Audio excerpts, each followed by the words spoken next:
Hip-hop mogul Sean Diddy Combs has been accused of beating and sexually assaulting his ex-girlfriend and singer, Cassie. The R&B singer Cassie, whose legal name is Cassandra Ventura, accuses Sean Diddy Combs, with whom she had a years-long relationship, of beating and her. Ventura filed her suit, which seeks unspecified damages, yesterday in federal district court in Manhattan. The two met in 2005 when she was 19 and he was 37. She was 19 and he was 37. A few moments later. And just a day after music mogul Sean Diddy Combs was accused of sexual assault and years of abuse, word of a settlement overnight. Word of a settlement overnight. The settlement quickly shuts down the potential for a trial and the process of legal discovery. How's everybody doing today? Hoping everybody's having a good, blessed, prosperous day today. And today I'm back with another video. And this video is motivated by all the allegations that's going around with Diddy. Won't stop. So I'm super late to the party. Huh? Why won't you party with me for your birthday, man?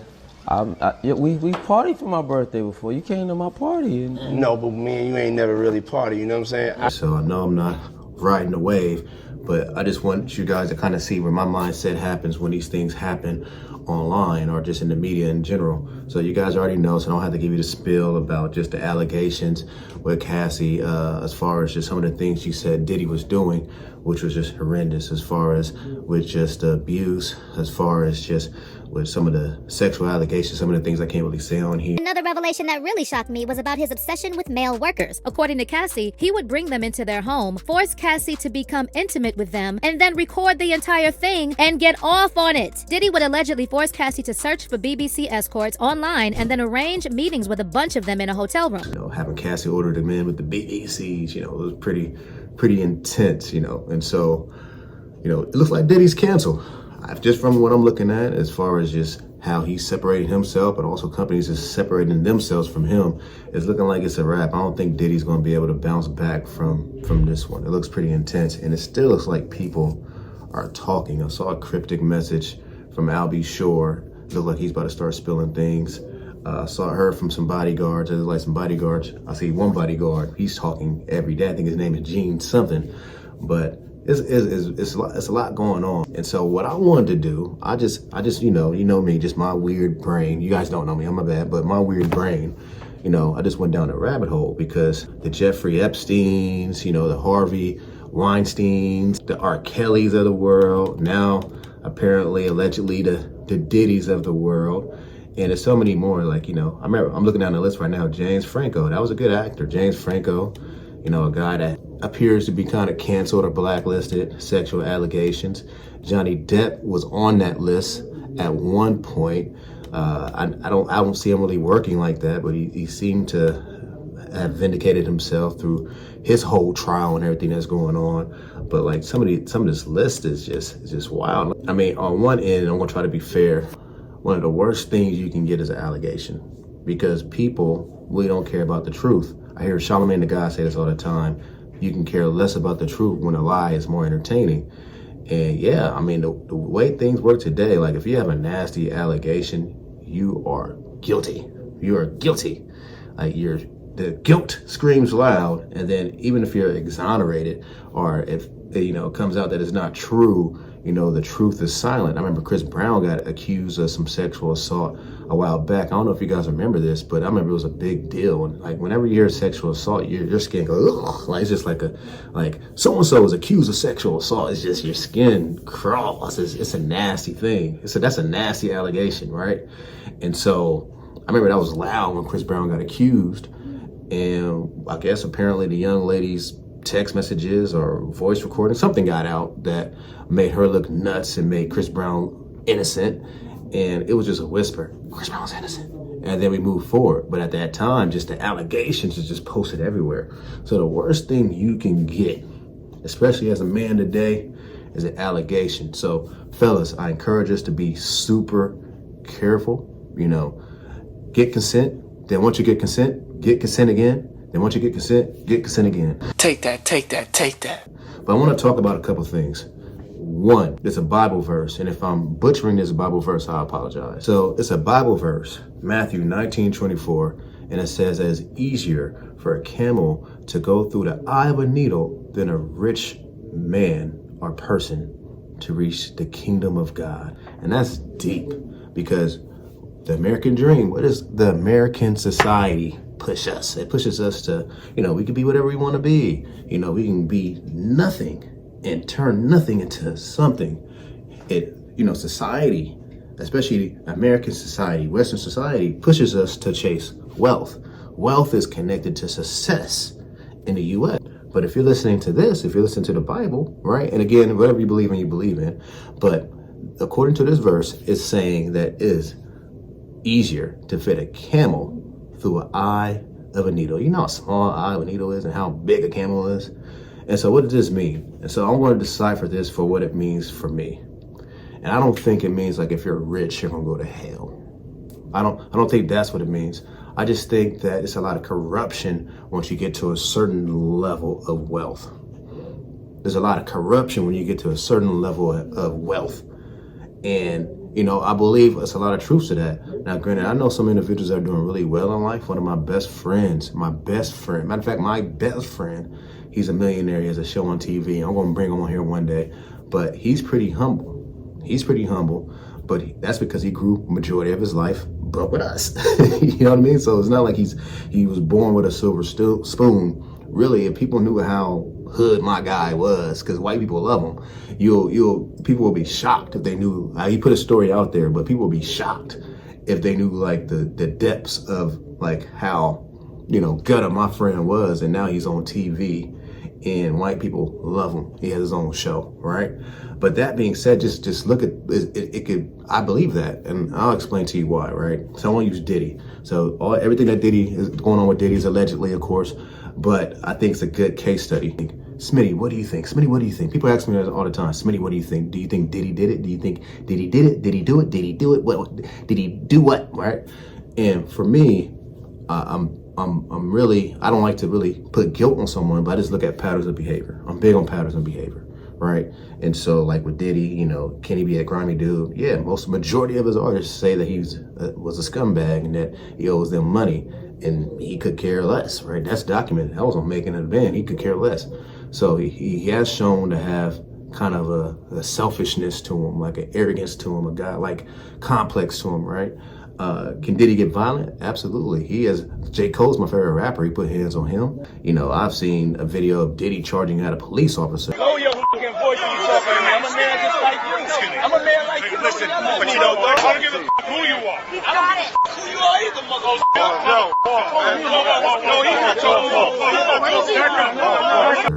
No, he is notorious for putting his hands on individuals. He went after his son's coach, his football coach. I think his son went to UCLA, right? UCLA. He allegedly he attacked the coach with a kettlebell. Do y'all know how strong and heavy a kettlebell is? So that being said, yeah, Diddy has a documented history of being violent, right? And what's the other one? Could he be predatorial, right? Does he show predatory behavior?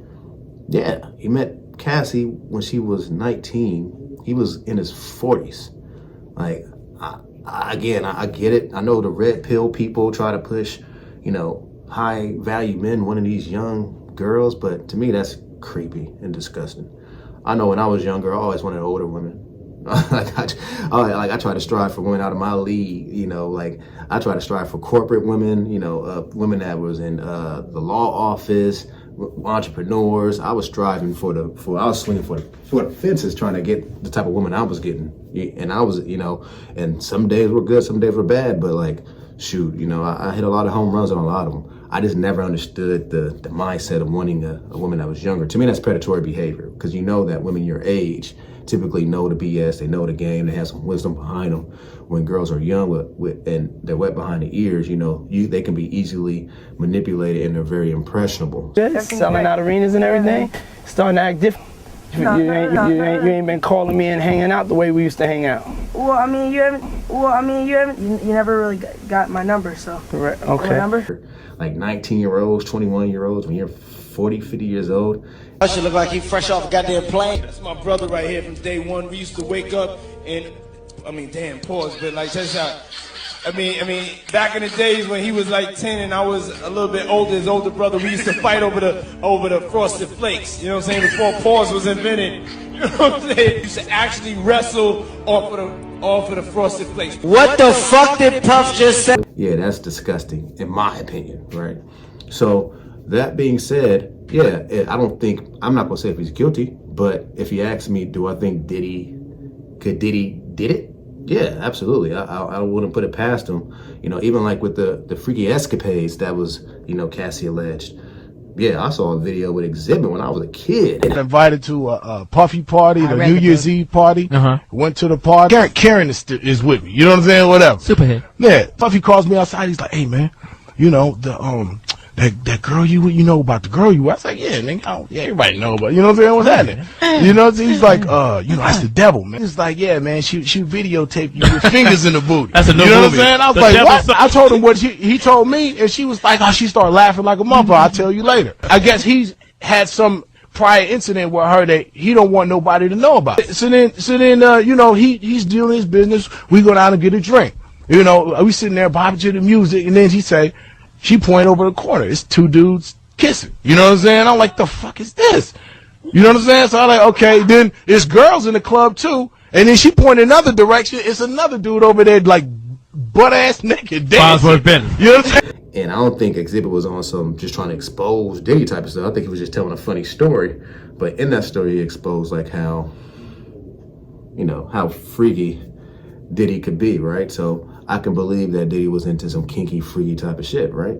So yeah, I could believe it, but I'm not going to put guilt on a man until we get a smoking gun. But that being said, I think that when you're rich, you can have a warped sense of reality. You can have a warped sense of reality, and a lot of people who are rich. And the point I was getting into, I was along with him with the Diddy, is that Diddy got away with not paying his artists and doing some of this predatory behavior for quite some time, and the reason why is because he's rich.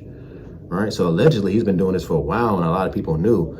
And one thing we learned, especially from R. Kelly and from Jeffrey Epstein, like if you watch those documentaries and read up on those things, that when you are a rich predator, you can't do these things by yourself, and people will protect you.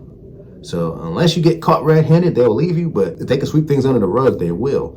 But with Jeffrey Epstein, with R. Kelly, they all had teams of people. What was alleged was that Diddy had just a team of individuals that continued his behaviors.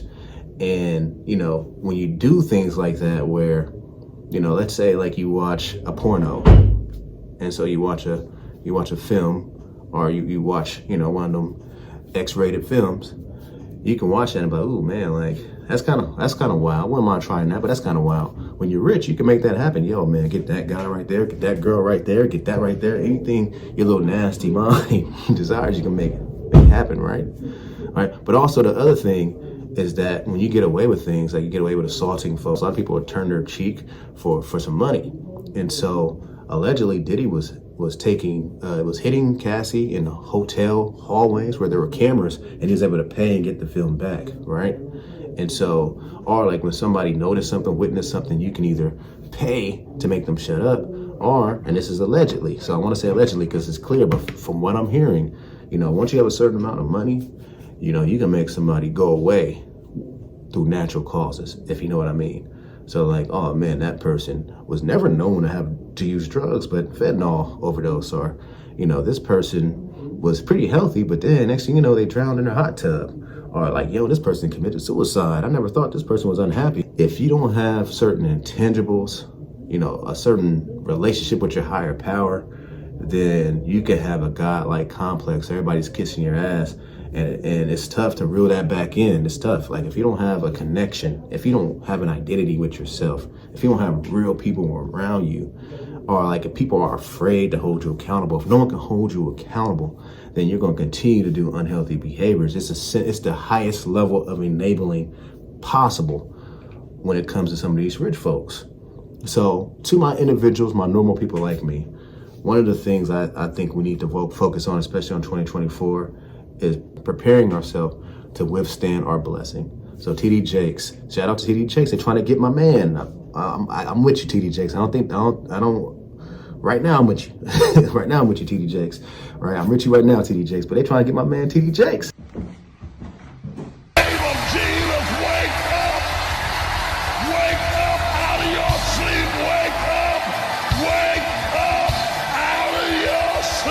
So it's wild out here. It's hunting season for everybody. A lot of people didn't make it to 2024 unscathed. I'm going to get ready to move forward. TD Jakes, he has a sermon, and if I'm butchering this, I apologize. He says, can you withstand your blessing? Can you withstand your blessing? And a lot of people ask for things, but they're not ready for it. A lot of people do. Like some people may say, hey, you know, I want a business. I want to be a businessman or a businesswoman. But like, you know, if you're late on let's say you're late on your phone bill, or you're buying Jordans over, you know, certain priorities around the house, you know that hole in the wall need to be fixed, then you're not ready for a business, because you have to, everybody knows when you're a boss, sometimes you're the last one to get paid. You're responsible for everything and you're gambling on yourself. You get what I'm saying? And so like you have to be really structured, organized, and you know, you got to be able to have your priorities in order. Be ready to withstand the blessings. I want all of us to make as much money as possible. I want all of us to be future billionaires, future millionaires, future entrepreneurs. But we have to make sure we have our intangibles down first. Make sure that you have your team around you. Make sure that you have a connection with your higher power, whatever that is. For me, it's God. Make sure you have that connection. Make sure you're never too high up where somebody can't bring you back down if you're tripping or if you're out of line. Get your intangibles together. Get your protective factors together. Because I know for me, I'm striving as high as I can go. Like right now, I just feel like I can take on the world. That's how I be feeling sometimes. And I want to make sure that when I do reach those heights, that I'm prepared for it, that I don't go off the ledge. You know, I have my wife already, where my goal is like, once I get the bag, I'm not thirsty for women, because I already have had women when I was broke. And now I have found me a wife that gives me all the needs that I need. I don't want to have fake friends and yes men around me. I want to keep my day ones. My friends now, I've been knowing them for 10 plus, 20 plus years. All right. My relationship with God, I want to keep that. When you get wealth, it only amplifies who you are as a person. You know, I just encourage us to learn from these folks. Learn from these folks. These were individuals allegedly that were getting away with doing these unhealthy behaviors for quite some time. So the people that was around them is just as guilty. And we have to make sure that we don't have anybody enabling our stuff. Because again, I don't care who you are as a person. Once you're enabled or you continue to get away with certain behaviors, it is tough to reel that back in. I appreciate you guys. I rock with you. Again, my email's in the description. Reach out to me, talk to me. And 2024 is going to be big, guys. Peace.